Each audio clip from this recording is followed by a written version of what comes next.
మత్తయి సువార్త 24వ అధ్యాయము. మత్తయి సువార్త 24వ అధ్యాయము 8వ వచనం చదువుకుందాం. మత్తయి సువార్త 24వ అధ్యాయము 8వ వచనము. అక్కడక్కడ కరువులను భూకంపములను కలుగును, ఇవన్నీ వేదనలకు ప్రారంభము. ప్రార్థన చేసుకుందాం. దేవుడు ఈ పరిశుద్ధ వాక్యం ద్వారా మనతో మాట్లాడలాగున ప్రార్థన చేసుకుందాం. Thank you Holy Spirit, thank you Lord, thank you Lord. స్తోత్రం స్తోత్రం స్తోత్రం స్తోత్రం తండ్రి, స్తోత్రం నాయన, స్తోత్రం. అందరం కళ్ళు మూసుకుందాం, ఒక్క నిమిషం ప్రార్థన చేసుకుందాం. హల్లెలూయా హల్లెలూయా హల్లెలూయా హల్లెలూయా. పరిశుద్ధాత్మ దేవుడు ఈ రాత్రికాల సమయంలో మనతో మాట్లాడలాగున ప్రార్థన చేసుకుందాం. Let's call the Holy Spirit God. పరిశుద్ధాత్మ దేవుణ్ణి మన మధ్యలోకి పిలుస్తాం. హల్లెలూయా హల్లెలూయా. స్తోత్రం స్తోత్రం స్తోత్రం స్తోత్రం. Thank you Lord, thank you lord. అందరం కళ్ళు మూసుకుందాం, ఒక్క నిమిషం ప్రార్థన చేసుకుందాం.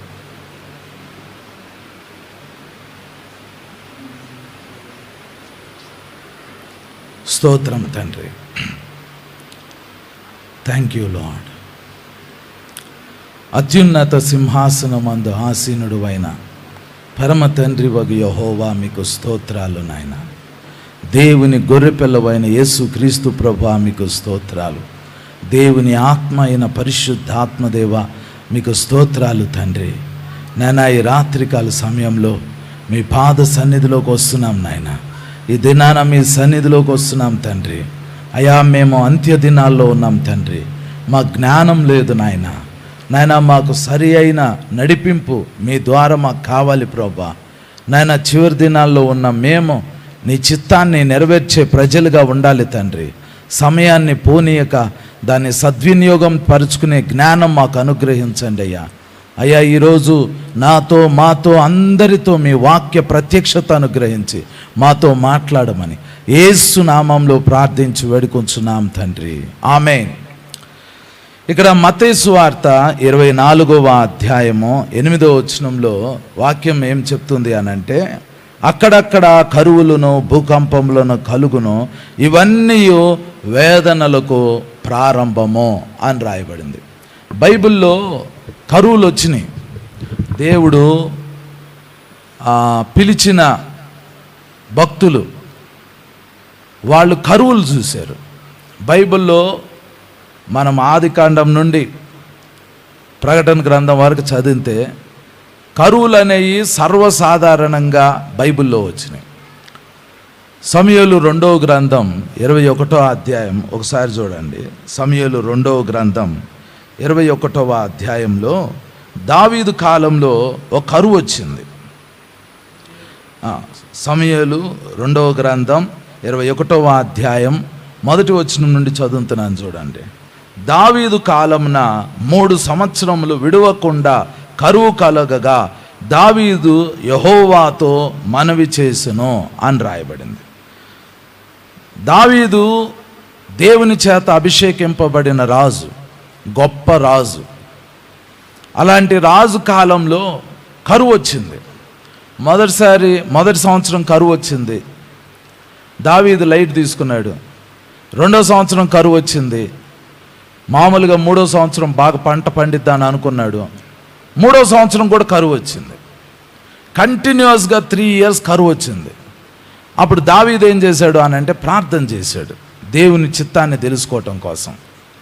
ప్రభు, అసలు కరువు ఎందుకు వచ్చింది నాయన? కరువు రాకూడదు కదా. ఇశ్రాయేలు దేశము అని అంటే అర్థం ఏంటంటే అది పాలు తేనెలు ప్రవహించే దేశము. ఈ దేశంలో కరువు రావటం ఏంటయ్యా? అయినా దావీదుని దేవుడు ఏర్పాటు చేసుకున్నాడు. దావీదుని దేవుడు అభిషేకించాడు. దావీదు ఒక ప్రవక్త. అలాంటి అభిషేకింపబడిన దైవజనుడు ఇశ్రాయేలు దేశానికి రాజు అయినప్పుడు, రాజు గొప్పోడే, దేశము మంచిదే, కానీ ఆ దేశంలో కరువు వచ్చింది. అందుకనే దావీదు దేవుని సన్నిధికి వెళ్ళి ప్రార్థన చేశాడు. నువ్వు అభిషేకిస్తేనే నేను సింహాసనం మీదకి వచ్చానయ్యా, నువ్వు పిలిస్తేనే నేను ఇక్కడికి రైజ్ అయ్యాను, ఈ దేశాన్ని నువ్వు కోరుకున్నావు, ఏర్పాటు చేసుకున్నావు, ఇది పాలు తేనెలు ప్రవహించే దేశం అన్నావు, అయినా కరువు వచ్చింది ప్రభువా, ఎందుకు వచ్చింది నాయన అని దావీదు దేవుని సన్నిధిలోకి వెళ్ళి ప్రార్థన చేయటం స్టార్ట్ చేశాడు. మొదటి సంవత్సరం చేయలా ప్రార్థన, రెండో సంవత్సరం ప్రార్థన చేయలా, మూడో సంవత్సరం కరువు వచ్చింది. 3 సంవత్సరాలు కంటిన్యూగా కరువు వచ్చినందుకు దావీదుకు అనిపించింది ఇది న్యాచురల్ డిజాస్టర్ కాదు, ఇది ప్రకృతి విలయం కాదు, ఏదో ఉంది, ఇంకా 4వ సంవత్సరం కూడా కరువు వచ్చిద్దేమో అని భయంతో దావీదు ప్రార్థన చేశాడు. అప్పుడు దేవుడు చెప్పాడు, దావీదు ఈ కరువు సౌలు చేసిన ఒక మాసకేర్, సౌలు జీనోసైడ్ చేశాడు. అంటే ఒక జాతి ప్రజల్ని అన్యాయంగా చంపటం ప్రారంభించాడు. సౌలు నీకు ముందున్న రాజు, అప్పటికి సౌలు చనిపోయాడు. దావీదు కంటే ముందు సౌలు 40 సంవత్సరాలు ఇశ్రాయేల్ దేశాన్ని పరిపాలించాడు. అతని పరిపాలనా కాలంలో సౌలు గిబియోనీయుల్ని చంపాడు. ఇశ్రాయేలీలు పూర్వీకులు గిబియోనీయులతో ఒక నిబంధన చేశారు. ఏమన్నారంటే మేము మిమ్మల్ని చంపము అన్నారు. కానీ సౌలు ఇశ్రాయేల్ దేశానికి రాజు అయిన తర్వాత తన పూర్వీకులు చేసిన నిబంధనను మర్చిపోయి దాన్ని కాలదని సౌలు పోయి గిబియోనీయులతోటి నిబంధన ప్రజల్ని చంపటం స్టార్ట్ చేశాడు. దేవుడు సౌలు కాలంలో కరువును పంపల, అతను బతికుండగానే కరువును పంపి ఉండాల్సింది, దేవుడు పంపల. ఆ పాపానికి శిక్ష దావీదు కాలంలో వచ్చింది. ఎందుకు వచ్చింది అని అంటే సౌలు ఆ దినాన గిబియోనీయుల్ని చంపుతా ఉంటుంటే ఇశ్రాయేలీలు సంతోషించారు. సౌలు ఎందుకు చంపాడు అని అంటే ఇశ్రాయేలీని సంతోషపరచడానికి చంపాడు. సౌలు కోసం చంపుకోలా, వాళ్ళని చంపితే ఇశ్రాయేలీలు చాలా ఆనందంగా ఉంటారని ఇశ్రాయేలు ప్రజలను ఆనందపరచడానికి సౌలు ఆ గిబియోనీల్ని చంపటం స్టార్ట్ చేశాడు. అందుకనే దేవుడు ఏం చేశాడంటే సౌలు కాలంలో కరువు తెప్పిలా, సౌలు చనిపోయాడు, సౌలు సూసైడ్ చేసుకున్నాడు, అయిపోయింది. కానీ ఏ ఇశ్రాయేలీలైతే ఆ కార్యాన్ని బట్టి ఆనందించారో ఆ ఇశ్రాయేలు ప్రజలు వాళ్ళ క్రియాఫలాన్ని దావీదు కాలంలో అనుభవించారు. దావీదు మంచోడు, దేవునితో యథార్థంగా నడుస్తున్నాడు. కానీ దావీదు ఏ ప్రజలనైతే పరిపాలిస్తున్నాడో ఆ ప్రజలు సౌలు కాలంలో ఆ పాపాన్ని బట్టి ఆనందించారు. అందుకనే దేవుడు ఏం చేశాడు అని అంటే సౌలు కాలంలో ఆ కరువును పంపించకుండా దావీదు కాలంలో కరువును పంపించాడు. దావీదు కాలంలో 3 years కరువు వచ్చింది. దావీదు ప్రార్థన చేశాడు. దేవుడు చెప్పాడు, నీ పాపాన్ని బట్టి ఈ కరువు రాలేదు, నీకంటే ముందు సౌలు అతడు చేసిన పాపాన్ని బట్టి కరువు వచ్చింది అని దావీదుకి దేవుడు బయలుపరిచాడు. అప్పుడు దావీదు ఎలాంటోడంటే దావీదుకి ఏదన్నా రోగం వచ్చిందనుకోండి, దేవుని దగ్గరికి వెళ్ళి అయ్యా నేనేదో పాపం చేసి ఉంటాను, ఆ పాపాన్ని బట్టి ఈ శిక్ష వచ్చింది, నా పాపాన్ని క్షమించు అని అడుగుతాడు. అట్లా అంటే దేవుని దగ్గర వెంటనే సమాధానపడి ఆ ప్రాబ్లంని సార్ట్అవుట్ చేసుకుంటాడు. దావీదు గిబియోనీయుల ద్వారా వాళ్ళని చంపినందుకు కరువు వచ్చింది అని తెలుసుకున్న తర్వాత కరువుని ఆపాలి అని దావీదు అనుకున్నాడు. కరువుని ఎలా ఆపాలి? గిబియోనీయులు ఇశ్రాయేలీని ఆశీర్వదించాలి, ఇశ్రాయేలీని క్షమించాలి. ఇశ్రాయేలీని గనక క్షమిస్తే కరువు ఆగిపోయింది. అందుకనే దావీదు ఏం చేశాడంటే గిబియోనీయుల్ని పిలిపించి, మా రాజు నాకంటే ముందున్న సౌలు మీ పట్ల మీ పితరుల పట్ల చేసిన పాపాన్ని క్షమించు, అతడు చేసిన పాపాన్ని బట్టి కరువు వచ్చింది, కరువును బట్టి మీరు నష్టపోతారు, మేము నష్టపోతాం, ఎవరికి గింజలు ఉండవు, అందరికీ ప్రాబ్లం ఉంది, కాబట్టి మీరు మమ్మల్ని క్షమించి మీరు ఏం చేస్తే మీరు హ్యాపీగా ఉంటారని మాతో చెప్పండి అన్నారు. వాళ్ళు అంటారు రక్తానికి రక్తం, వాళ్ళు సౌలు మా పితరులను చంపాడు కాబట్టి మేము ఇశ్రాయేలీని క్షమించాలి అని అంటే సౌలు పిల్లల్ని మా ముందు చంపండి అని అన్నాడు. అప్పుడు దావీదు సౌలు యొక్క కొంతమంది కుమారులని ఉరితీయటానికి ఆర్డర్స్ పాస్ చేస్తాడు. వాళ్ళు తీయింపబడిన తర్వాత అప్పుడు గిబియోనీయులు శాంతించి ఇశ్రాయేలీని క్షమిస్తే అప్పుడు భూమి మీద వర్షం పడింది. అంటే ఒక కరువు వెనకాల ఒక పాపం ఉంది, ఒక కరువు వెనకాల ఒక శాపం ఉంది. కరువులు అనేవి భూమి మీద వచ్చినప్పుడు దేవుని బిడ్డలంగా మనం ఆలోచించాలి. అసలు కరువు ఎందుకు వస్తుంది అనేది మనం ఆలోచించాలి. కరువుని దేవుడు ఎందుకు అనుమతిస్తున్నాడు, కరువు వల్ల ఉపయోగం ఏంటి అనేది మనం ఆలోచించాలి. ఎందుకు ఆలోచించాలి అని అంటే, సంఘము ఈ భూమి మీద నుంచి ఎత్తబడబోయే ముందు కరువులు భూకంపాలు ఈ భూమి మీదకి రాబోతున్నాయి. ఇందాక మనం చదివాం మత్తయి సువార్త 24:8 కరువులు రాబోతున్నాయి, అక్కడక్కడ భూకంపాలు రాబోతున్నాయి. యేసు ప్రభు చెప్పారు, ఇవన్నీ వేదనలకు ప్రారంభం. ఎవరైనా ఒకసారి ఆ వచనం తీయండి, మత్తయి సువార్త 24:8 అందరు తీయండి.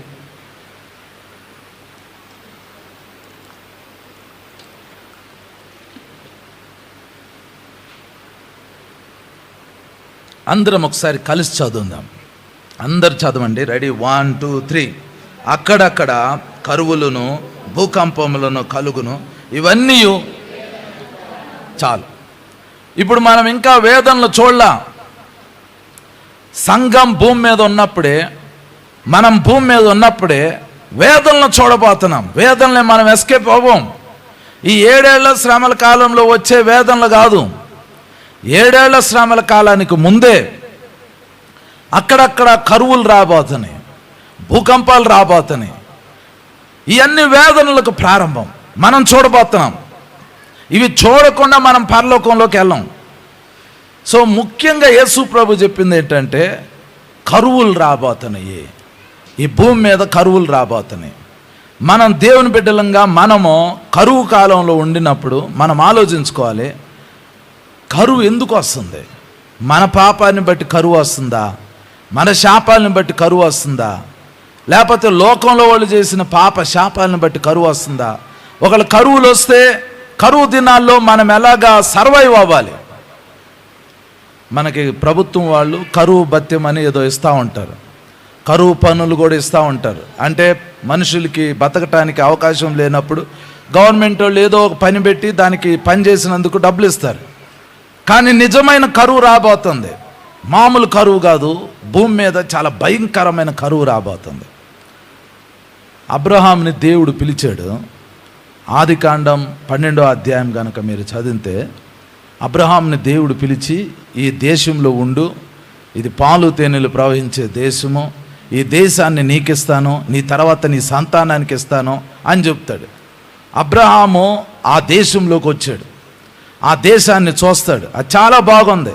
అక్కడ దేవుడు ప్రత్యక్షం అవుతాడు, దేవుడు మాట్లాడతాడు. కానీ ఆ దేశంలో కరువు వచ్చింది. ఆదికాండం 12వ అధ్యాయం 10వ వచనంలో రాయబడింది, ఆ దేశంలో కరువు వచ్చింది. ఏ దేశాన్ని అయితే దేవుడు పాలు తేనెలు ప్రవహించే దేశం అన్నాడు, అబ్రహాంను పిలిచి మరీ నువ్వు ఇక్కడ ఉండు అన్నాడు, అదే దేశంలో కరువు వచ్చింది. అబ్రహాం చేసిన పని ఏంటంటే, దేవుడిని అడగాలి, ప్రభువా కరువు ఎందుకు వచ్చింది నాయన అని అడగాలి. పిలిచాడు కదా దేవుడు ఆ దేశంలోకి, కరువు వస్తే అడగాలి. కానీ అబ్రహాం ఏం చేశాడు అని అంటే, తిన్నగా సౌత్కి వెళ్ళిపోయాడు. సౌత్లో ఏముందంటే ఈజిప్ట్ ఉంది, ఈజిప్ట్లో నైల్ నది ఉంది. నైల్ నది ఎప్పుడు ఎండిపోదు. అది ఆఫ్రికా దేశంలో, ఆఫ్రికా ఖండంలో దాదాపుగా 6 దేశాలు 7 దేశాల్లో ఆ నైల్ నది ప్రవహించింది. అది ఎప్పుడు ఎండిపోదు. కాబట్టి ఐగుప్తు ఎప్పుడు సమృద్ధిగా ఉంటుంది, అక్కడ ఏదో ఒక ధాన్యం దొరికిద్ది. అబ్రహాము విశ్వాసులకు తండ్రి. అబ్రహాంకి దేవుడు ప్రత్యక్షమయ్యాడు. అబ్రహాంతో దేవుడు మాట్లాడి, ఇది పాలు తేనెలు ప్రవహించే దేశం, ఇక్కడ ఉండు నాయనా అని చెప్పాడు. అయినా అబ్రహాము దేవుడిని అడగల. మరి అబ్రహాం అలాంటి మిస్టేక్స్ కొన్ని చేశాడు. అడగాలి కదా కరువు ఎందుకు వచ్చింది అని. ఆయన కుమారుడు, ఆయన మునిమానవుడు దావీదు అడిగాడు దేవుణ్ణి. దావీదుని దేవుడు అన్నాడు, నా హృదయానుసారుడని. ఎందుకు అన్నాడంటే, ప్రతి చిన్న డెసిషన్ దేవుడిని అడుగుతాడు. వెళ్ళిపోయి, ప్రభువా ఎందుకు వచ్చింది నాయన ఈ కరువు, అప్పుడు నేనేం చేయాలి? ఈయన అడగాలి కదా. అబ్రహాం అడగకుండా డైరెక్ట్గా ఐగుప్తు దేశంలోకి వెళ్ళిపోయాడు. ఆ ఐగుప్తు రాజు అబ్రహామును చూశాడు, అతని భార్యను చూశాడు, ఆ భార్యను తీసుకుపోయాడు. మళ్ళీ అక్కడ నా చెల్లి అని అబద్ధం ఆడాడు. నువ్వు దేవుణ్ణి అడగాలి. అక్కడ కరువు ఎందుకు వచ్చింది అని అడగలేదు. అబ్రహాం కాలం అయిపోయింది. సరే, దేవుడు అతన్ని ఆ కరువులో ఈజిప్ట్లో ప్రొటెక్ట్ చేశాడు. మళ్ళీ తిరిగి పాలు తేనెలు ప్రవహించే దేశంలోకి వచ్చాడు. అబ్రహాం కుమారుడైన ఇస్సాకు కాలంలో మళ్ళీ కరువు వచ్చింది. కరువు వస్తే ఈయనన్న అడగాలి, ప్రభువా ఎందుకు నాయనా మా దేశంలో కరువు ఎందుకు వచ్చింది అని ఈయనన్న అడగాలి. ఈయన అడగల, దేవుణ్ణి ఎంక్వైరీ చేయకుండా ఆయన ఏం చేశాడంటే, ఆయన తిన్నగా వాళ్ళ డాడీ వెళ్ళినట్టు మళ్ళీ ఐగుప్తులోకి వెళ్ళాడు. వాళ్ళ నాన్నగారు ఎలాగా తన భార్య గురించి అబద్ధం చెప్పాడు, ఈయన కూడా అబద్ధం చెప్పాడు. వీళ్ళకి అడిగే అలవాటు ఎందుకో రాలా ఇసాక్ కాలంలో. కానీ ఒక అద్భుతమైన విషయం ఏంటంటే, ఇసాక్ అలా ఐగుప్తులోకి వెళ్ళిపోతావు అంటే దేవుడు అన్నాడు, అతడు పాలు తేనెలు ప్రవహించే దేశం నుంచి బయలుదేరి ఐగుప్తులోకి వెళ్తున్నాడు. మధ్యలో గెరారు అనే ప్రాంతం వచ్చింది, అక్కడ ఆగాడు. దేవుడు అక్కడ ఇసాక్కి ప్రత్యక్షమై, ఇసాకు నువ్వు ఐగుప్తుకి వెళ్ళొద్దు, నేను నీకు ఈ దేశాన్ని ఇస్తా, నువ్వు ఇక్కడే ఉండు, నువ్వు ఇక్కడ విత్తనం వేయి, నువ్వు ఇక్కడ పంట పండించుకో, నేను నిన్ను ఆశీర్వదిస్తా. ఆ కరువు కాలంలో ఇస్సాకు ఆ దేశమందున్న వాడై విత్తనం వేశాడు. ఆదికాండం 26వ అధ్యాయంలో ఆ స్టోరీ ఉంటుంది. 100 ఫలాన్ని అతడు పొందుకున్నాడు. అప్పుడు ఆ దేశంలో ఉన్న రాజులు వచ్చి అంటారు, నిజంగా దేవుడు మీతో ఉన్నాడు అని అంటారు. కరువులో ఇస్సాకు దేవుడు చెప్పిన మాట విన్నందుకు అతడు ఆశీర్వదింపబడ్డాడు. అతను అయిపోయింది. కానీ ప్రాబ్లం ఏంటంటే, వాళ్ళు తెలుసుకోవాల్సింది కరువు ఎందుకు వచ్చింది అనేది అడగట్లా వాళ్ళు. తర్వాత ఇస్సాకు కుమారుడైన యాకోబు దినాల్లో కరువు వచ్చింది. భూమి అంతటా కరువు వచ్చింది ఆ దినాల్లో. వాళ్ళు బతకటానికి ఎక్కడ గింజలు లేవు. వాళ్ళు కూడా ఐగుప్తులోకి వచ్చేసారు. కాకపోతే ఐగుప్తులో వచ్చే కరువుకి అద్భుతమైన విషయం ఏంటంటే, వీళ్ళెవ్వరు దేవుణ్ణి అడగల కరువు ఎందుకు వచ్చింది అని. వీళ్ళెవ్వరు ముందుగా జరగబోయే సంగతులు తెలుసుకోవాలా. కానీ అన్యుడైన ఒక ఫరో, ఐగుప్తు దేశం యొక్క రాజు, అతనికి దేవుడు కాలిచ్చి 7 సంవత్సరాలు సమృద్ధి రాబోతుంది, 7 సంవత్సరాలు కరువు రాబోతుంది అని కళ చూపిస్తే, ఏసేపు కాలంలో ఏసేపు ఆ కళకు అర్థం చెప్పి రాబోయే కరువు నుంచి ఆ దినాల్లో ఉన్న వరల్డ్ మొత్తాన్ని కాపాడాడు. మనం తెలుసుకోవాల్సింది ఏంటి అని అంటే, అసలు కరువును ఎందుకు దేవుడు పంపిస్తున్నాడు, మన కాలంలో కరువులు ఎందుకు వస్తాయి, ఒకవేళ కరువులు వస్తే ఆ కరువు కాలంలో మనం ఎలాగ సర్వైవ్ అవ్వాలి అనేది మనం తెలుసుకోవాలి. మీరు ఏలియా దగ్గరికి వెళ్ళి ఈ ప్రశ్న అడిగారు అనుకోండి, కరువు ఎందుకు వచ్చింది అని అంటే ఏలియా అంటాడు, కరువు ఎందుకు రాకూడదు అంటాడు. ఏలియాకు ఒక రీజన్ ఉంది. ఏలియా ఇశ్రాయేలు దేశంలో ఉండినప్పుడు, ఇశ్రాయేలు దేశానికి రాజు ఆహాబు అని ఆయన ఇశ్రాయేలీయుడు. వాళ్ళకు ఒక దేవుడు ఉన్నాడు, యెహోవా. అయితే ఆహాబు అనే ఆయన పక్క దేశంలో ఉన్న రాజుగారి కూతుర్ని పెళ్లి చేసుకొచ్చాడు. ఆమె పేరు యెజబెలు. ఈ వచ్చిన ఆమె ఆహాబు యొక్క భార్య. ఈమెను మీరు చూస్తే ఫుల్గా మేకప్ కొట్టిద్ది. ఉదయం లేచిన దగ్గర నుంచి బయలుదేవతలకు పూజలు చేసిద్ది, అష్టారోతు దేవతలకు పూజలు చేసిద్ది. పూజ కోసము పూజారులను నియమించింది. ఆ పూజారులు వాళ్ళు ఎలా ఆరాధన చేస్తారంటే, చిన్నపిల్లల్ని తీసుకెళ్ళి నరబలులు ఇస్తారు. నరబలులు ఇచ్చేటట్టు ఈ యెజబెలు ఇశ్రాయేల్ దేశాన్ని పాడు చేసింది. ఆ దినాల్లో అక్కడున్న యాజకులు వచ్చి, అమ్మ మా దేశంలో ఈ బయలుదేవతలు ఉండకూడదు, అష్టారోతు దేవతలు ఉండకూడదు, ఈ చిన్నపిల్లలను బలి ఇవ్వకూడదు, మాకు ఒక దేవుడు ఉన్నాడు, ఆయన మాకు ధర్మశాస్త్రాన్ని ఇచ్చాడు, మేము ఆయన ఆజ్ఞల ప్రకారం పాటించాలి అని చెప్తే ఆమె కోపం వచ్చింది. ఆమె ఏం చేసిందంటే, అసలు యెహోవా ఎవరు అని చెప్పి ఆయన బలిపీఠాలని పడగొట్టడం స్టార్ట్ చేసింది. ఆయన పేరెత్తిన వాళ్ళని చంపటం స్టార్ట్ చేసేసింది. ఆహాబు నోరు మూసుకుని కూర్చున్నాడు. రాణి మొత్తం రాజ్యాన్ని ఇండైరెక్ట్గా పరిపాలించడం స్టార్ట్ చేసింది. ఆమె దేశంలో ఏ దేవతలు ఉన్నాయో ఆ దేవతలను ఇక్కడ ప్రధాన దేవుళ్ళుగా పెట్టాలని అనుకుంది. ఏలియా కోపం వచ్చింది. ఏలియా దేవుడు కూడా ఏమనలా, దేవుడు కూడా ఇశ్రాయేల్ దేశాన్ని అలా మౌనంగా చూస్తూ ఉన్నాడు. ఏలియా పోయి దేవుని సన్నిధిలోకి వెళ్ళి నిలబడి దేవునితో అంటాడు, నాయనా నేను చెప్పేంత వరకు వర్షాన్ని పంపించొద్దు, మంచును పంపించొద్దు అని ప్రార్థన చేయటం స్టార్ట్ చేశాడు. ఏలియా వెళ్ళి ప్రార్థన చేయటం స్టార్ట్ చేశాడు దేవుని సన్నిధిలోకి వెళ్ళి, నేను చెప్పేదాకా ప్రభువా నువ్వు వర్షాన్ని ఆపు, మంచునాపు, నేను చెప్తా అప్పుడు మంచును పంపించు, నేను చెప్తా అప్పుడు వర్షాన్ని పంపించు. ఎందుకంటే మా దేశానికి యెజబెల్ వచ్చింది, నీ బలిపీఠాన్ని పడగొడుతుంది, నీ ప్రవక్తలను చంపుతుంది, నీ నామాన్ని అవమానపరుస్తుంది. నేను రోషం కలిగినోడిని, నేను చూసి తట్టుకోలేను. కాబట్టి నువ్వు వర్షం పంపించొద్దు, మంచు పంపించొద్దు. ఎప్పటి వరకు అంటే నేను చెప్తా, నేను చెప్పేంత వరకు నువ్వు అట్లా ఆపుంచు నాయనా అని చెప్పాడు. దేవుడు అన్నాడు ఓకే అన్నాడు. అప్పుడు ఏలియా ఆహాబు దగ్గరికి వెళ్ళి అంటాడు, నేను యెహోవా సన్నిధిలో నిలబడుతున్నా, నా మాట చొప్పున మంచైనను వర్షమైనను పడదు అని చెప్పి వెళ్ళిపోయాడు. వెళ్తున్నా ఏలియాని పట్టుకుని ఆహాబు అడగాలి, అరే ఎందుకు ఇట్ట చేస్తున్నావు అని, నువ్వేం చేయగలుగుతావు అని అడగాలి. ఒక మనిషి ఆకాశానికి తాళం వేయలేడు, ఒక మనిషి కరువును రప్పించలేడు. కానీ ఏలియా అంటాడు, నేను ఎవని సన్నిధిలో నిలబడుతున్నానో ఆ యెహోవా జీవం తోడు, నా మాట చొప్పున కాకుండా మంచైనా వర్షమైనా పడదు అని ఏలియా చెప్పాడు.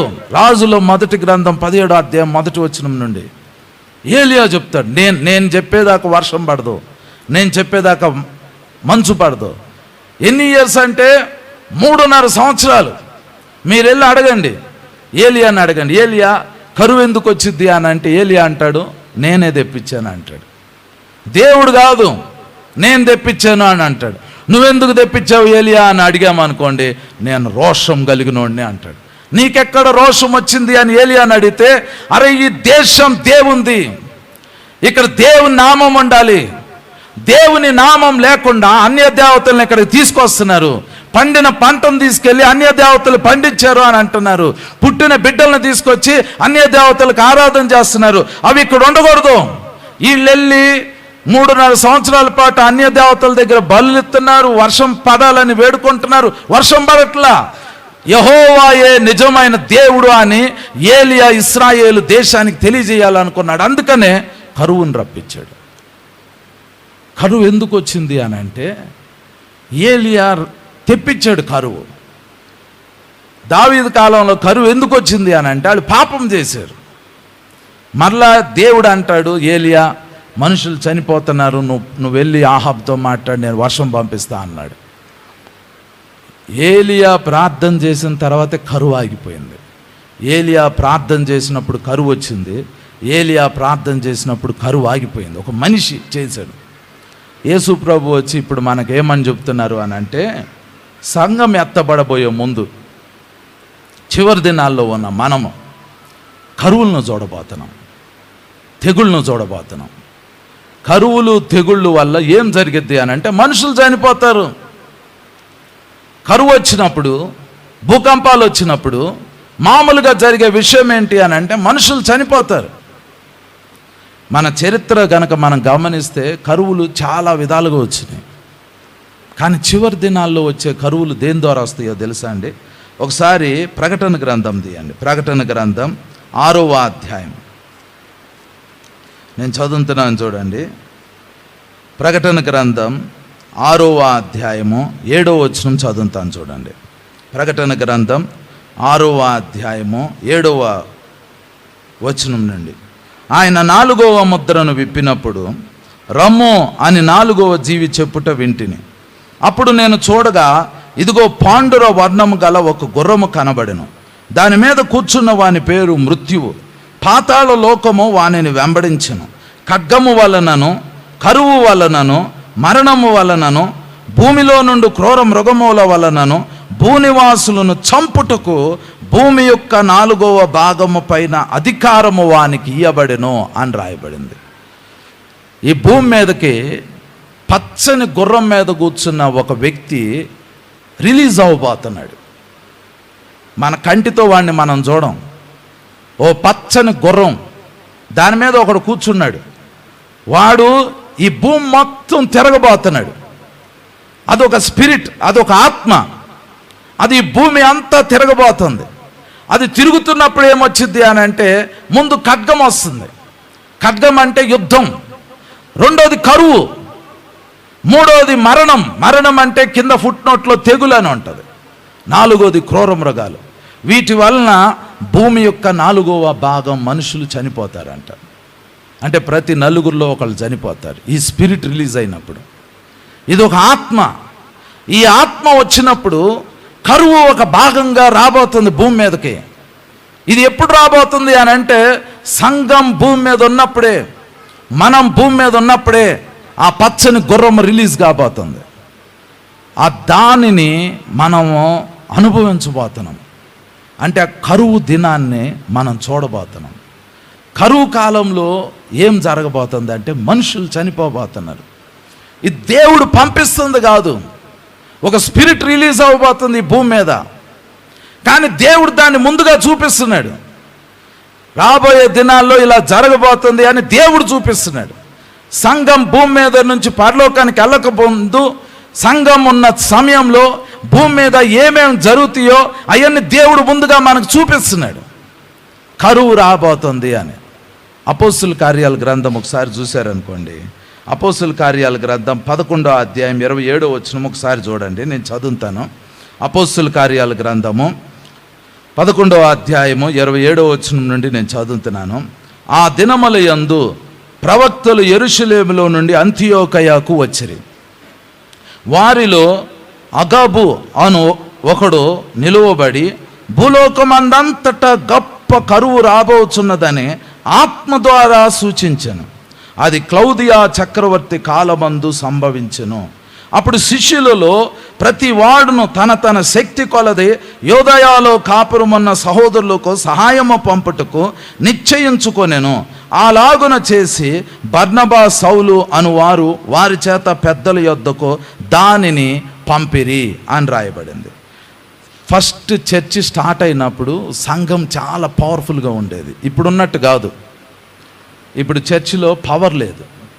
మనం పాటలు పాడతాం, మనం ఆరాధన చేస్తాం, మనం వాక్యం చదువుతాం, మనం వాక్యం వింటాం, మనం ప్రభు శరీరం ప్రభు రక్తం తీసుకుంటాం. కానీ ఆది సంఘానికి మనకి ఉన్న తేడా ఏంటంటే వాళ్ళు ఈ చేసేవాళ్ళు, మనం అవి చేస్తున్నాం. కానీ వాళ్ళ దగ్గర పవర్ ఉంది, గ్రేట్ పవర్, గొప్ప పవర్ ఆ దినాల్లో ఉన్న సంఘానికి ఉంది. ఆ దినాల్లో కనుక ఎవరికైనా రోగం వచ్చిందనుకోండి, వాళ్ళు ఫస్ట్ చర్చ్కి వెళ్తారు. ఈ దినాల్లో ఎవరికైనా రోగం వచ్చిందనుకోండి, ఫస్ట్ హాస్పిటల్కి వెళ్తాం. అంటే ఎంత తేడా వచ్చిందో చూడండి. వాళ్ళు ఫస్ట్ దేవుని దగ్గరికి వెళ్ళి సూపర్ న్యాచురల్ హీలింగ్ తీసుకునేవాళ్ళు. ఇప్పుడు మనం హాస్పిటల్కి వెళ్తున్నాం. చాలా తేడా వచ్చింది, ఎందుకంటే పవర్ లేదు.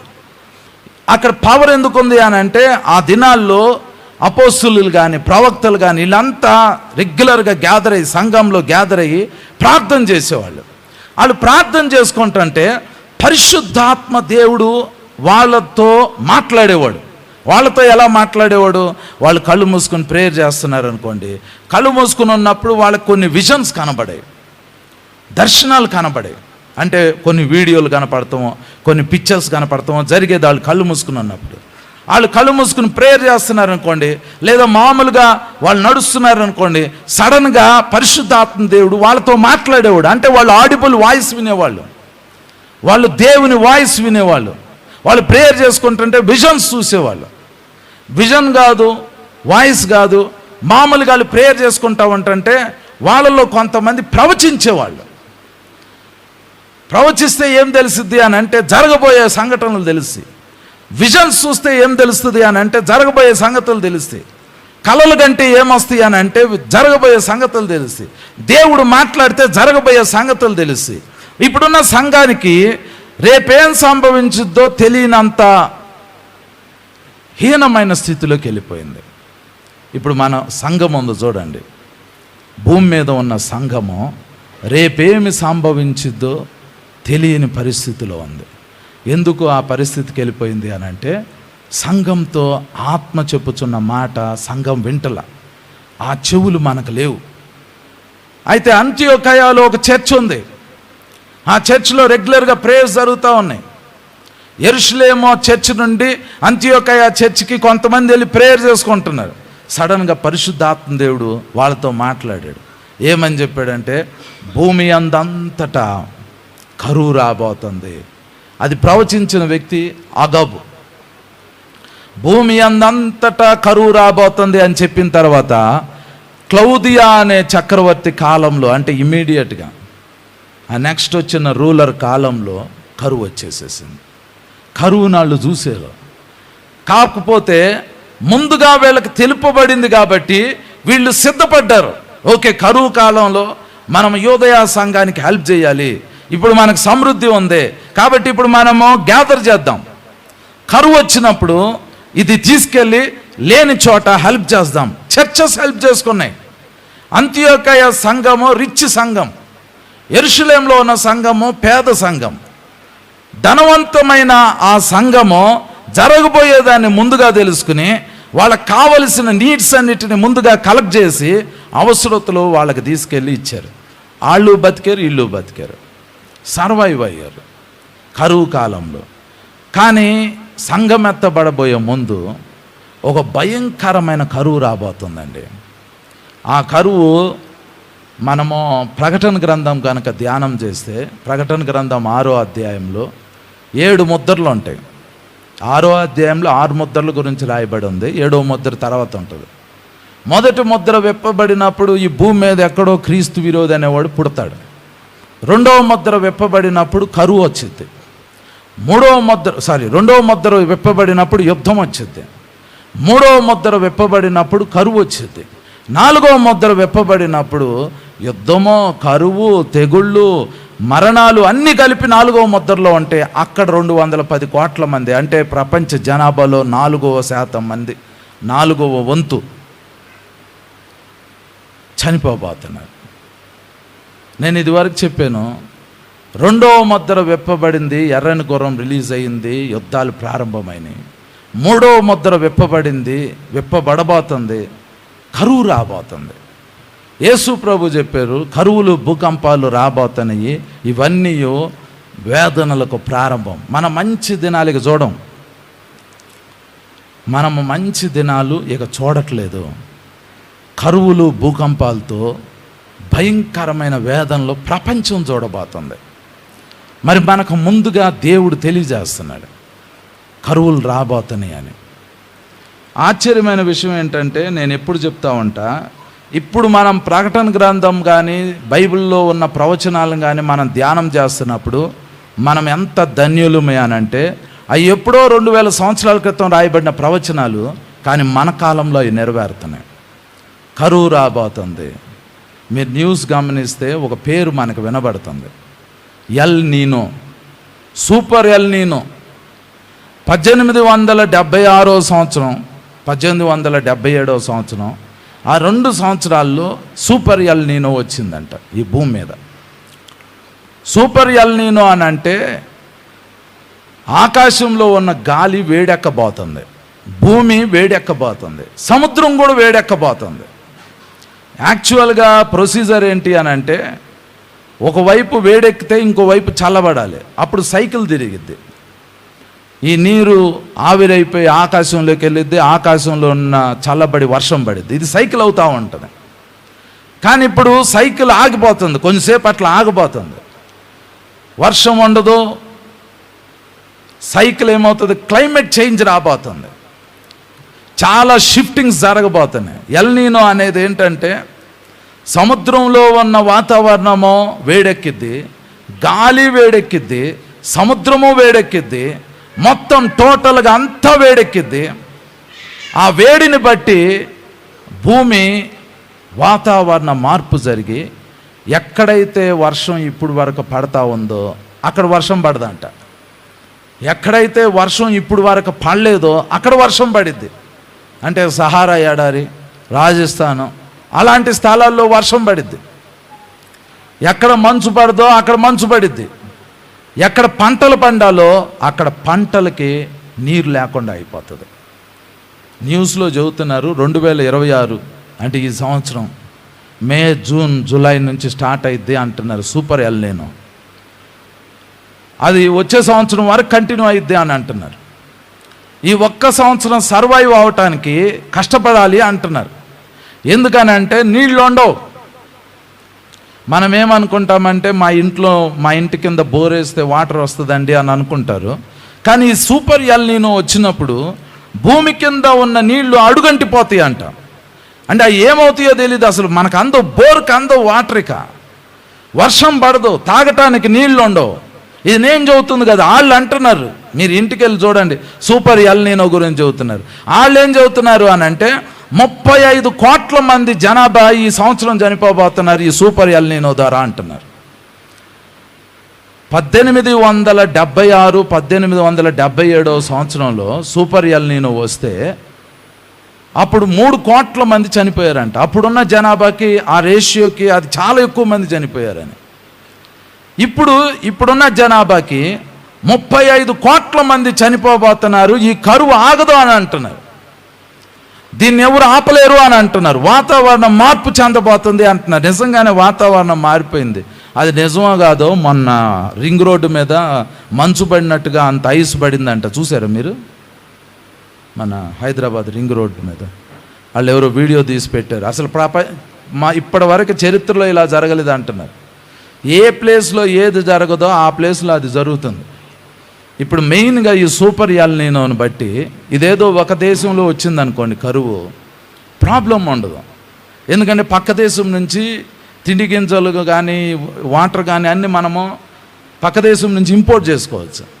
కానీ ఇప్పుడు ప్రపంచం అంతటా ఆ భయంకరమైన కరువు రాబోతుంది. ఇది వాళ్ళు చెబుతున్నారు.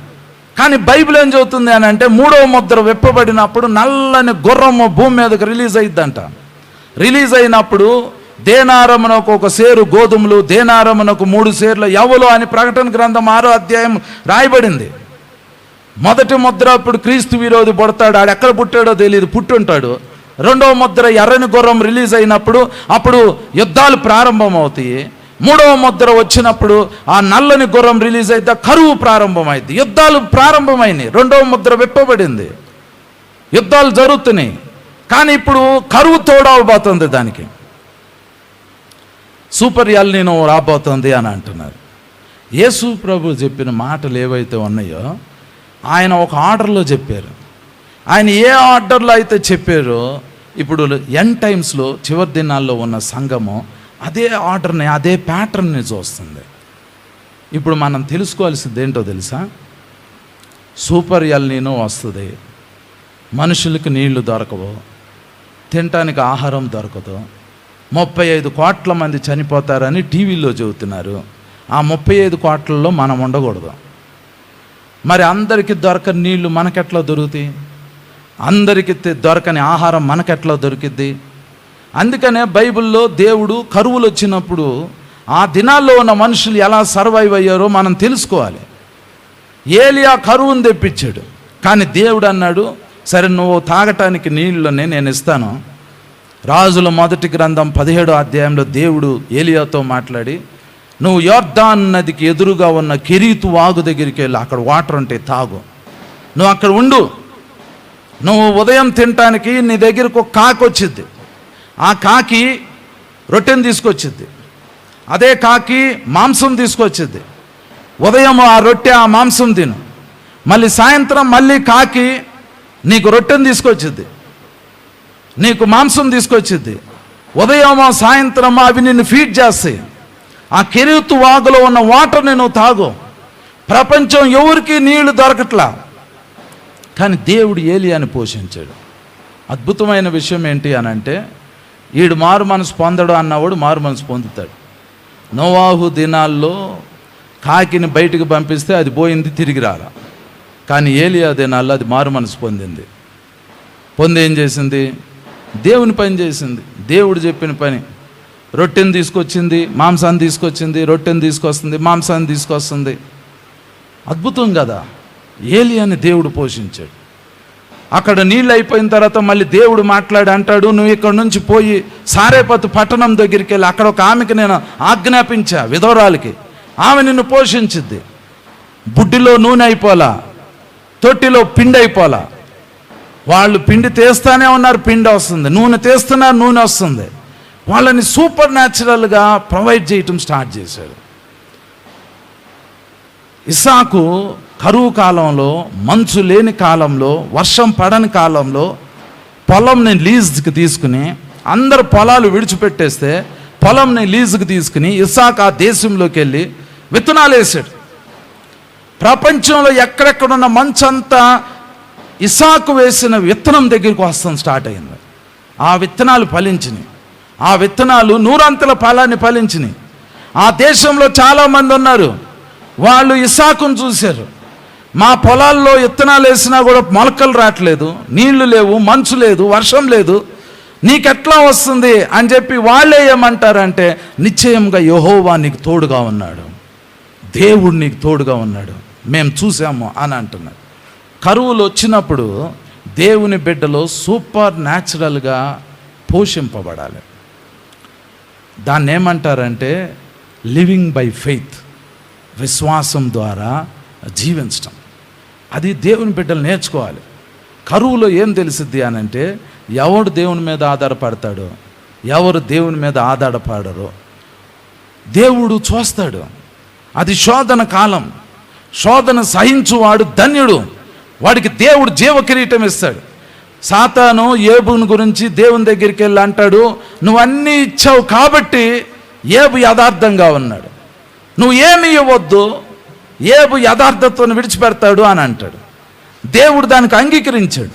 ఆ పరీక్షకి ఏబు నిలబడ్డాడు. ఎండ్ టైమ్స్లో ఎవడు దేవుని దగ్గరికి రొట్టె కోసం వచ్చారో, నీళ్ళ కోసం వచ్చారో, అవి ఇస్తేనే దేవుణ్ణి నమ్ముతామంటారో వాళ్ళు వెళ్ళిపోతారు.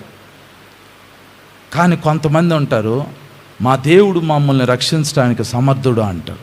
రక్షించకపోయినను మేము మాత్రం లోకానికి రాజీ పడమంటారు. అలాంటి వాళ్ళని దేవుడు ఎండ్ టైమ్స్లో జల్లెడు బట్టి తీసుకోబోతున్నాడు. వాళ్ళు నిలబడబోతున్నారు, వాళ్ళు బయటికి రాబోతున్నారు. ఆ తరాన్ని దేవుడు చివరి దినాల్లో యెహోవాయే దేవుడు అని నిరూపించడానికి ఆ జనరేషన్ని వాడుకోబోతున్నాడు, ఆ తరాన్ని వాడుకోబోతున్నాడు. ఇప్పుడు అందరూ భక్తులే, కానీ పవర్ ఎవరికి రిలీజ్ అవుతుంది అని అంటే ద ట్రూ బిలీవర్స్ ఉంటారు. వాళ్ళు దేవుని మీద ఆధారపడతారు. ఈ రాత్రి మీరు తెలుసుకోవాల్సింది ఏంటి అని అంటే, కొన్ని మిరకల్స్ ఈజీగా జరగవు. నేను ప్రార్థన చేస్తా, ఇంకొకరు ప్రార్థన చేస్తారు, 100 మంది ప్రార్థన చేస్తారు, మీరు ప్రార్థన చేస్తారు. మిరకల్స్ అంత ఈజీగా కొన్ని జరగవు. కొన్నిటి కోసం మీరు పోరాడాలి, మీరు నిలబడాలి, మీరు ఎదిరించాలి, మీరు సహించాలి. ఆ తర్వాత ప్రభు విజయం చూపిస్తాడు. ఈ రాత్రి మీరు తెలుసుకోవాల్సింది ఏంటి అని అంటే, అసలు నన్ను దేవుడు ఏం చేయమంటున్నాడు? ప్రపంచం అంతా కరువు రాబోతుంది. మన పక్కన 1000 మంది పడతారు, కుడి పక్కన 10,000 మంది పడతారు. మనం పడకుండా ఉండాలి అంటే దేవుని చిత్తం చేయటం నేర్చుకోవాలి. దేవుని చిత్తం ఈ చివరి దినాల్లో ఎలా తెలిసిద్ది అని అంటే, నీకు కల వచ్చిద్ది, నీకు దర్శనం వచ్చిద్ది, నీకు ప్రవచనం వచ్చిద్ది, నీకు ఒక నడిపింపు ఉండిద్ది. కల రాకపోయినా, దర్శనం రాకపోయినా, స్వరం వినబడకపోయినా, ప్రవచనం రాకపోయినా నీకు ఒక నడిపింపు ఉండిద్ది. నీకేం కనబడకపోయినా నీ విశ్వాసం స్ట్రాంగ్గా ఉండి నీ నోటి నుంచి కొన్ని పదాలు మాట్లాడతావు. అది ఎలా సాధ్యమవుతుంది అని అంటే, దేవుడు చెప్పాడు, అంత్య దినాల్లో మనుషులందరి మీద నా ఆత్మను కుమ్మరిస్తా. ఎందుకు నాయన అంత్య దినాల్లోనే ఎందుకు కుమ్మరిస్తావు? ఎందుకంటే అంత్య దినాల్లో ఆయన బిడ్డలు స్ట్రాంగ్గా నిలబడాలి, ఆయన బిడ్డలు ఫైట్ చేయాలి. మనము సర్వాంగ కవచాన్ని ధరించుకుంటున్నాం, తలకేమో హెల్మెట్ పెట్టుకుంటున్నాం, ఛాతికేమో బ్రెస్ట్ ప్లేట్ పెట్టుకుంటున్నాం, కాళ్ళకేమో షూ వేసుకుంటున్నాం, బెల్ట్ పెట్టుకుంటున్నాం, ఖడ్గం పట్టుకుంటున్నాం, డాలు పట్టుకుంటున్నాం. ఇవన్నీ పట్టుకున్న ఉపయోగం ఏంటి? If there is no battle, యుద్ధం లేకపోతే యుద్ధానికి కావలసిన డ్రెస్ ఎందుకు వేసుకుంటాం? అందుకనే లాస్ట్ డే సంఘం ఎత్తబడబోయే ముందు యుద్ధంలో మనం నిలబడబోతున్నాం. జయించిన వాడు ఆయనతో పాటు ఆయన సింహాసనంలో కూర్చోబోతున్నాడు. జయం ఎప్పుడు వచ్చింది? You must face the battle. యుద్ధాన్ని నువ్వు చెయ్యాలి, విశ్వాసాన్ని కాపాడుకోవాలి. విశ్వాసం ఎప్పుడు కాపాడుకుంటావు? అది పోయే పరిస్థితి వచ్చింది. మీ దేవుడు ఏం చేశాడండి అని అంటాడు. వాళ్ళకి కరువు వచ్చింది, మీకు కరువు వచ్చింది, వాళ్ళు చనిపోతున్నారు, మీరు చనిపోతున్నారు. వాట్ ఈస్ ద డిఫరెన్స్ అని అడుగుతారు. మీరు వాళ్ళు చనిపోయినట్టు చనిపోకూడదు, వాళ్ళు పారిపోయినట్టు పారిపోకూడదు, వాళ్ళు పడిపోయినట్టు పడిపోకూడదు. You must do something. సారేపాతు విధవరాలు ఎలాగ సర్వైవ్ అయ్యిందో, ఏలియా ద్వారా మిరకిల్స్ ఎలా పొందుకుందో, ఏలియా ఎలా సర్వైవ్ అయ్యాడు, ఇసాకు ఏ విధంగా 100 ఫలాన్ని బయటికి తీశాడో, ఆదికాండంలో యోసేపు 7 సంవత్సరాల కరువుని ముందుగా చూసి ఎలాగ ప్రొటెక్ట్ చేశాడో మనము నేర్చుకోవాలి. దేవునితో నడుస్తూ కరువులో మనల్ని మనం సర్వైవ్ చేసుకుంటూ ఇతరులను రక్షించడం మనం నేర్చుకోవాలి. ఆ టైంలో ప్రజలు మనల్ని చూసి, మన ఫెయిత్ని చూసి ఏమంటారంటే, నిజంగా మీ దేవుడు నిజమైన దేవుడు అంటారు. ఎల్ నీనో రాబోతుంది, 35 కోట్ల మంది మినిమం చనిపోతారు అంటున్నారు. కానీ అంతకంటే ఎక్కువ అంటున్నారు. మినిమం అయితే 35 కోట్ల మంది. ఇప్పుడు భూమి మీద 840 కోట్ల మంది దాకా ఉన్నారు. ఇప్పుడు మళ్ళీ కొత్తగా మనోళ్ళు సెన్సస్ తీస్తున్నారు. ఇంటింటికి వచ్చి అడుగుతారు, మీ ఇంట్లో ఎంతమంది ఉన్నారు, మీ ఇంట్లో ఎంతమంది ఉన్నారు, మీ ఇంట్లో ఎంతమంది ఉన్నారు, జనాభా లెక్కలు తీస్తున్నారు. మన దేశంలోనే కాదు, ప్రపంచం మొత్తం తీస్తారు. తీసిన తర్వాత ప్రపంచం మొత్తం సెన్సస్ మనకు తెలిసిద్ది. అందులో 4వ భాగము చనిపోబోతున్నారు ఎండ్ టైమ్స్లో. ఆ 4వ భాగంలో మనం ఉండకూడదు, మనం ఎత్తబడే సంఘంలో ఉండాలి. మనం వాటిని ఫేస్ చేసి జయించాలి అనంటే మీ మీద, మీ లోపల పరిశుద్ధాత్మ దేవుడు నివసించడం స్టార్ట్ చేయాలి. పరిశుద్ధాత్మ అంటే ఏంటంటే ఒక వ్యక్తి. మీరు ఆయన్ని ఆహ్వానించినప్పుడు ఆయన మీ లోపలికి వస్తాడు. ఆయన వచ్చేటప్పుడు మీ శరీరం షేక్ అవ్వచ్చు, వేడిగా అవ్వచ్చు, మీరు కొత్త భాషలు మాట్లాడచ్చు, ప్రవచించవచ్చు, దర్శనం చూడవచ్చు, ఏదైనా చేయొచ్చు. కానీ ఆయన మీ శరీరం లోపలికి వస్తాడు. మీ శరీరం లోపలికి వచ్చిన తర్వాత ఆయన మీతో మాట్లాడటం స్టార్ట్ చేస్తాడు. మీరు ఆయన మీతో మాట్లాడటం స్టార్ట్ చేస్తే దేవుని చిత్తాన్ని మీరు తెలుసుకోబోతున్నారు. దేవుని బిడ్డ, ఈ చివరి దినాల్లో మనం దేవుని మహిమ కొరకు జీవించాలి అని అంటే దేవుని ఆత్మతో మనం నడవాలి. అట్టి కృప పరిశుద్ధ ఆత్మ దేవుడు మనందరికీ దయచేయనుగా. ఆమేన్. ప్రార్థన చేసుకుందాం. అందరు కళ్ళు మూసుకోండి. ఈరోజు ప్రభువు మనతో మాట్లాడలాగున, ఆయన ఆత్మ మనతో ఉండలాగున ప్రార్థన చేసుకుందాం. మీకు ఒక 5 నిమిషాలు 10 నిమిషాలు సమయం ఇస్తున్నాం. ఈ 5-10 నిమిషాల్లో మీరు సమయం తీసుకుని మీరు దేవునితో ఏం చెప్తారంటే, ప్రభువా, చివరి దినాల్లో నా ద్వారా నీ మహిమ బయలుపరచబడాలి ప్రభువా. నా ద్వారా ప్రపంచం నిన్ను తెలుసుకోవాలి నాయన. నా ద్వారా ప్రజలు నిన్ను తెలుసుకోవాలి ప్రభువా. ప్రభువా నాయనా, నాలోకి రండి నాయన. యేసయ్యా, నాలోకి రండి ప్రభువా. నన్ను నీ ఆత్మతో నింపయ్యా, నన్ను నీ ఆత్మతో నింపయ్యా. యేసయ్యా, నేను జరగబోయే సంగతులు చూడాలి ప్రభువా. ఈ భూమి మీద ఏం జరగబోతుందో నేను చూడాలి నాయన. ఎలా జరగబోతుందో నేను చూడాలయ్యా. ప్రభువా, నన్ను దర్శించు నాయన. ప్రభువా, నన్ను నీ ఆత్మతో నింపు నాయన. నా ప్రియమైన సహోదరి, నా ప్రియమైన సహోదరుడా, నీకేదైనా వ్యాధి, నీకేదైనా బలహీనత, నీకేదైనా రోగం ఉంటే ప్రభు స్వస్థపరుస్తాడు. కానీ అన్నిటికంటే ముఖ్యమైన విషయము, దేవుడు నీలో జీవించాలి, దేవుని ఆత్మ నీలో నివసించాలి, దేవుడు నీతో మాట్లాడాలి, నీకు ఒక దర్శనం రావాలి, నీకు కళ రావాలి, నీకు స్వరం వినపడాలి, నీకు దేవుని ప్రత్యక్షత రావాలి, దేవుని అభిషేకం నీకు రావాలి. కొన్ని నిమిషాలు మనం ప్రార్థన చేస్తాం. కొంత సమయం తీసుకోండి, ప్రభుతో మాట్లాడండి. యేసయ్యా, యేసయ్యా, నన్ను నింపు నాయన. యేసయ్యా, నాతో మాట్లాడు నాయన. యేసయ్యా, నాతో మాట్లాడు. యేసయ్యా, నాలోకి రండి నాయన. యేసయ్యా, నాలోకి రండి ప్రభువా. యేసయ్యా, నాలోకి రండి నాయన. నాయనా, నాతో మాట్లాడు ప్రభువా. అందరూ ప్రార్థన చేయండి. మీరు ఎక్కడుండినా మాట్లాడండి, దేవునితో మాట్లాడండి, దేవునితో మాట్లాడండి. మీ పాపంలో ఒప్పుకోండి, దేవునితో మాట్లాడండి, దేవునితో చెప్పండి, ప్రభువా, నా పాపాన్ని క్షమించు నాయన. ప్రభువా, నా పాపాలు క్షమించు. యేసయ్యా, నీ రక్తంతో నన్ను కడుగు నాయన. నీ రక్తంతో నన్ను కడుగు, నీ రక్తంతో నన్ను కడుగు. యేసయ్యా, నీ రక్తంతో నన్ను కడుగు, నీ రక్తంతో నన్ను కడుగు నాయన. నీ రక్తంతో నన్ను కడుగు ప్రభువా. నీ రక్తంతో నన్ను కడుగు నాయన. నీ రక్తం, నీ రక్తం, నీ రక్తం. యేసయ్యా, నీ రక్తం నాలోకి వచ్చునుగా. యేసయ్యా, నీ రక్తంతో నన్ను కడుగు. యేసయ్యా, యేసయ్యా, ఈ చివరి దినాల్లో కరువులు రాబోతున్నాయి, భూకంపాలు రాబోతున్నాయి, తెగుళ్ళు రాబోతున్నాయి. కానీ నేను చూడబోతున్నాను. నేనేం చేయాలి ప్రభువా? ఈ ప్రపంచానికి నేనేం చెప్పాలి నాయనా? ఈ ప్రపంచానికి నీ శక్తిని నేను చూపించాలంటే నేను ఎలాంటి జీవితం జీవించాలి నాయనా? నాకు ఎలాంటి అభిషేకం కావాలి నాయనా? నాయనా, ఈ చివరి దినాల్లో నన్ను వాడుకో ప్రభువా. ఈ చివరి దినాల్లో నన్ను వాడుకో నాయన. నాయన అందరూ పడిపోయినట్టు నేను పడిపోకూడదు, అందరూ వదిలిపెట్టినట్టు నేను దేవుని చిత్తం ఇది అని మీరు చెప్పాలి. రాత్రి మీరు ప్రార్థన చేయాలి, దేవుడు మీతో మాట్లాడాలి, మీరు దేవుణ్ణి అడగాలి, దేవుడు మిమ్మల్ని నడిపించాలి. అలాంటి గ్రేట్ సూపర్ న్యాచురల్ మిరకల్స్ జరగాలి మీ జీవితాల్లో. అలాంటి గొప్ప అనుభవాలు ప్రారంభం అవ్వాలి, అలాంటి గొప్ప అనుభవాలు ప్రారంభం అవ్వాలి. నా ప్రియమైన సహోదరి, నా ప్రియమైన సహోదరుడా, ఈ రాత్రి అడగండి, ఈ రాత్రి అడగండి. యేసయ్యతో మాట్లాడండి, యేసు ప్రభుతో మాట్లాడండి, యేసు ప్రభుతో మాట్లాడండి. ప్రభువా, నేనేం చేయాలి నాయన? అంత్య దినాల్లో మనుషులందరి మీద నీ ఆత్మను కుమ్మరిస్తానని చెప్పారు నాయన. ఈ రాత్రి నా మీద నీ ఆత్మను కుమ్మరించయ్యా. ఈ రాత్రి నా మీద నీ ఆత్మను కుమ్మరించు నాయన. ప్రభువా, నీ ఆత్మ నా మీదకి రావాలయ్యా, నీ ఆత్మ నా మీదకి రావాలయ్యా. యేసయ్యా నన్ను నింపు, యేసయ్యా యేసయ్యా యేసయ్యా నన్ను నింపండి నాయన, నన్ను మీ ఆత్మతో నింపండి. ఒకవేళ ఏదైనా వ్యాధి, రోగం, బలహీనత ఉంటే ప్రభు స్వస్థపరుస్తాడు. ఏదైనా బంధకం అంటే దాన్ని దేవుడు తీసేస్తాడు. ఈ రాత్రి దేవునితో మాట్లాడండి.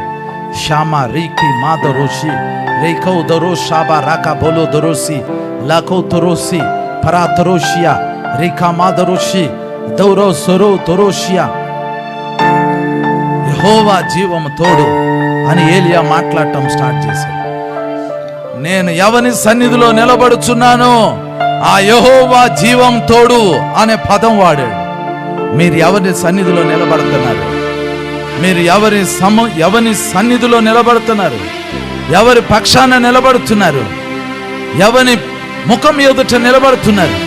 ఈ చివరి దినాల్లో మీరు మాట్లాడాలి, మీరు చూపించాలి, మీరు చెప్పాలి. మా దేవుడు అని మీరు చెప్పాలి. మా దేవుడిది చెబుతున్నాడు అని మాట్లాడాలి. మాట్లాడునది మీరు కాదు, మీలో ఉన్న మీ తండ్రి ఆత్మ మాట్లాడాలి. మనం చివరి దినాల్లోకి వచ్చేసాము. ఈ రాత్రి అడగండి, ప్రభువా నాతో మాట్లాడు, నాతో మాట్లాడు. Lord speak to me lord. ప్రభువా నాతో మాట్లాడు నాయన, నాతో మాట్లాడు ప్రభువా. అయ్యా నన్ను నింపయ్యా, నన్ను ఆత్మతో నింపు, నన్ను ఆత్మతో నింపు. ఈరోజు మీకోసం ప్రార్థన చేయబోతున్నాం. మీ జీవితాల్లో గొప్ప అనుభవాలు ప్రారంభం కాబోతున్నాయి. మీకు నడిపింపు రాబోతుంది. మీరు ఎలా మాట్లాడాలో దేవుడు నేర్పించబోతున్నాడు, ఎలా చూడాలో దేవుడు మీకు చూపించబోతున్నాడు. ప్రార్థన చేయండి. మీరు మోకరించాలంటే మోకరించండి, నిలబడాలంటే నిలబడండి, కూర్చోవాలంటే కూర్చోండి, సాగిలపడాలంటే సాగిలపడండి. కానీ సమయం తీసుకుని దేవునితో మాట్లాడండి. అయ్యా చివరి దినాల్లో ఉన్నాను నాయన, నేను నీ కోసం జీవించాలి ప్రభువా. Lord please help me lord. నాకు సహాయం చేయి నాయన. నాకు నీ చిత్తం తెలియాలి ప్రభువా, నాకు నీ చిత్తం తెలియాలి నాయన. నీ చిత్తం ఏంటి నాయన? నీ చిత్తం నాకు తెలియాలి. నా ప్రియమైన సహోదరుడా, దేవుని చిత్తం నీకు తెలియాలి. You must know the will of God. దేవుని చిత్తం తెలియాలి. నీ పట్ల, నీ కుటుంబం పట్ల, నీ సంఘం పట్ల, నీ దేశం పట్ల దేవుడు ఏం చేయబోతున్నాడో ముందుగా తెలుసుకోవాలి. ఈ రాత్రి అడగండి, సమయం తీసుకుని అడగండి. ప్రభువా నాతో మాట్లాడు నాయన. యేసయ్యా నాతో మాట్లాడు. జీసస్ నాతో మాట్లాడు. నన్ను దాటిపోవద్దు నాయన. ప్రభువా నన్ను ఒక ప్రవక్తగా మార్చు. నన్ను ఒక ప్రవక్తగా మార్చు. Make me a profit lord. నన్ను ఒక ప్రవక్తగా మార్చు నాయన. Make me a profit. నన్ను ఒక ప్రవక్తగా మార్చు నాయన. నన్ను నింపు. అడగండి. మీకు ఒక 5 నిమిషాలు 10 నిమిషాలు సమయం ఇవ్వబడుతుంది.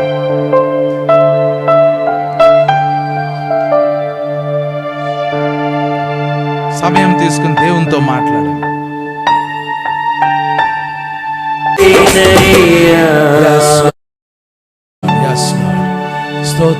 స్తోత్రం. హల్లెలూయా. అందరు మీ 2 చేతుల ఆకాశం వైపు ఎత్తండి. Thank you. ఈరోజు నేను ఒక దర్శనం చూస్తున్నానండి. ఈ రాత్రి మీ తలల మీద నేను నూనె పోసి చేతులు పెట్టాను. కానీ నా దర్శనంలో పరలోకపు తండ్రి మీ తలల మీద నూనె పోస్తున్నాడు. ఎస్, మీ పాత్రలు నింపబడుతున్నాయి. పొందుకోండి. మీ పాత్రలు నింపబడుతున్నాయి. మీ నాలుకలు తెరవబడుతున్నాయి. మీ శరీరాలు మండబోతున్నాయి. Fire fire fire fire. పొందుకో పొందుకో పొందుకో. దేవుని శక్తిని తీసుకో తీసుకో తీసుకో. ఇంకొక దర్శనం చూస్తున్నానండి. యేసు ప్రభు వారు ఒక వస్త్రాన్ని మీ మీద కప్పుతున్నారు. ఎస్, ఆయన వస్త్రం మీ మీద కప్పబడుతుంది. పొందుకో పొందుకో పొందుకో. That is the glory. మహిమ మహిమ నీ మీదకు వస్తుంది. Take it.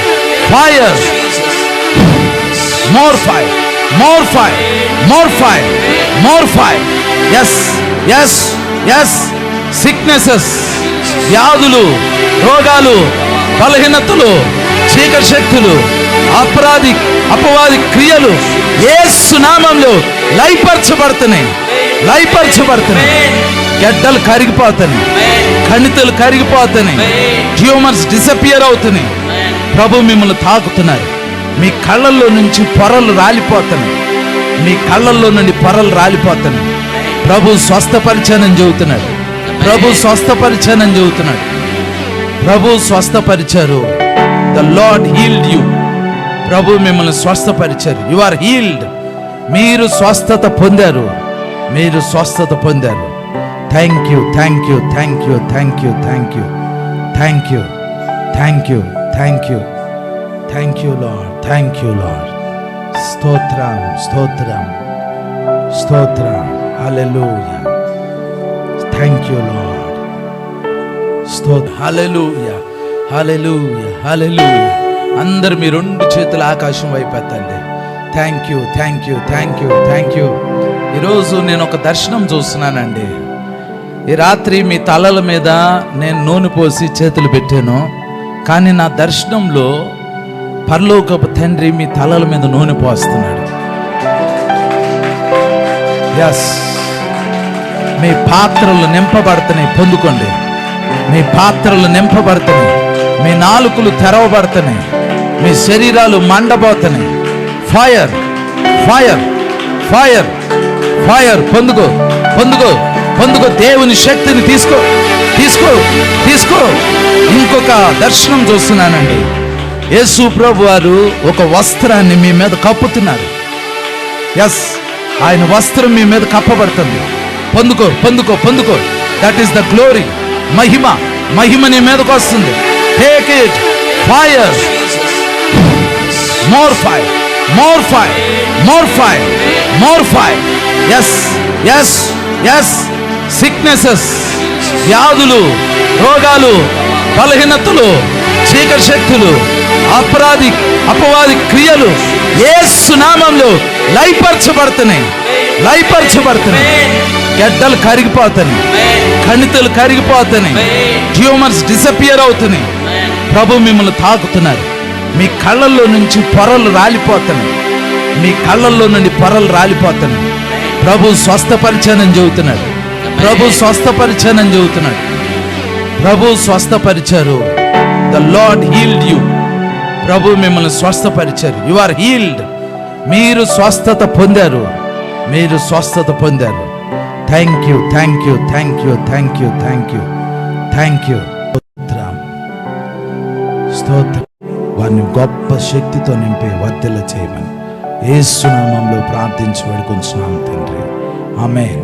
మన తండ్రి అయిన దేవుని ప్రేమ, ఆయన కుమారుడు మన ప్రభు అయిన యేసుక్రీస్తు వారి కృప, పరిశుద్ధాత్మ యొక్క అన్యోన్యమైన సహవాసం మనందరికి ఇప్పుడు ఎల్లప్పుడూ సదాకాలం తోడై ఉండును గాక. ఆమేన్ ఆమేన్.